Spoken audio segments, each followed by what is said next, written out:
Hi hello నమస్తే అందరు బాగున్నారు కదా. నేను కూడా బాగానే ఉన్నాను. ఈరోజు అర్జెంటుగా వీడియో చేయాల్సి వచ్చింది, కొంచెం లేట్ అయింది ఏమనుకోవద్దు. ఎందుకంటే నేను చెప్పినట్టు మీకు తెలుసు కదా, గుజరాత్ టూల్ రూము నేను 12:70 చెప్పి ఉన్నాను కొనమని. తర్వాత అయితే దీనికి ఒక న్యూస్ వచ్చింది అనమాట. జనవరి 1వ తారీఖున, అంటే నిన్న న్యూస్ ఏంటంటే బోనస్ను ప్రకటించింది అనమాట. అయితే ఈ బోనస్లు ఎలా ఉన్నాయంటే 5:1, అంటే 5:1 నిష్పత్తిలో బోనస్ షేర్లు జారీ ప్రతిపాదన పరిశీలించి ఆమోదించడానికి ఈ కంపెనీ అనేది డైరెక్టర్ బోర్డ్ ఆఫ్ మీటింగ్ జనవరి 6వ తారీఖు, అంటే సోమవారం జరగనుందనమాట.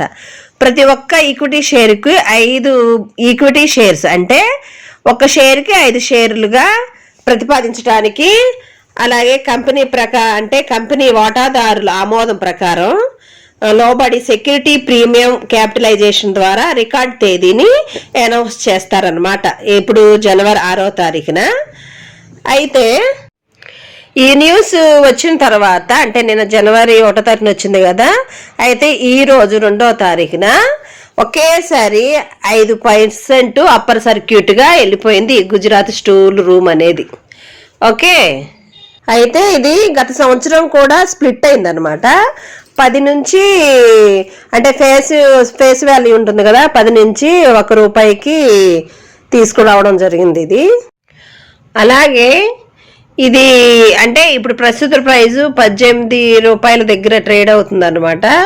అది 52 వీక్స్ హై వచ్చి 45.97, అలాగే లో వచ్చి 52 వీక్స్ లో వచ్చి ₹10.78 అనమాట. అయితే నేను మొన్న ఒక వీడియో చేశాను కదా, ఈ మధ్య రిలయన్స్ ఇండస్ట్రీ వాళ్ళు 310 మిలియన్ల ఆర్డర్ని ఈ కంపెనీకి ఇవ్వడం జరిగింది.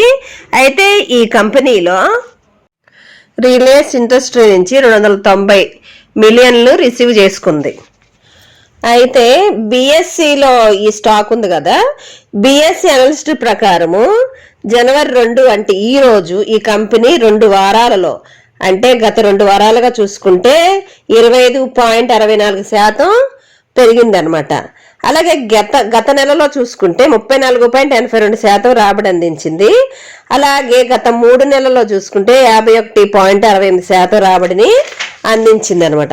అయితే మరింత వెనక్కి వెళితే గత 3 మరియు 5 ఏళ్లలో గుజరాత్ టూల్ రూము ఈ షేర్లు వరుసగా 1485.96 మరియు 4657.89% పెరిగాయి.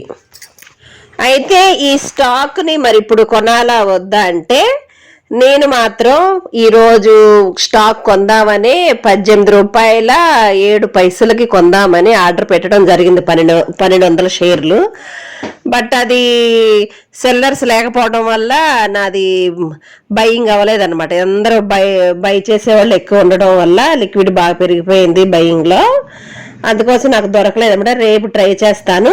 ఇంకా మీరు కొనాలా వద్దనేది ఈ ఫండమెంటల్ అంతా చెప్పాను కదా, అదంతా కూడా మీరు ఫండమెంటల్ చూసుకొని మీరు కొనాలా వద్దని నిర్ణయించుకోండి. నేను ఎడ్యుకేషనల్ పర్పస్గా మీకు ఈ సమాచారాన్ని అందిస్తున్నాను అనమాట. మీకు ఇంకా తెలిసిన అడ్వైజర్స్ ఎవరైనా ఉంటే వాళ్ళని కనుక్కొని మీరు ఈ బోనస్ షేర్ల కోసం కావాలనుకుంటే మీరు ఈ స్టాక్ని కొనుక్కోవచ్చు. అలాగే నేను ఈ స్టాక్ మీద అప్డేట్స్ ఇస్తూ ఉంటాను. నా ఛానల్ ఇంకెవరైనా సబ్స్క్రైబ్ చేయకపోతే సబ్స్క్రైబ్ చేయండి. అలాగే లైక్ చేయండి, షేర్ చేయండి, కామెంట్ చేయండి. మరొక వీడియోతో మీ ముందుకు వస్తాను. అంతవరకు సెలవు, నమస్తే.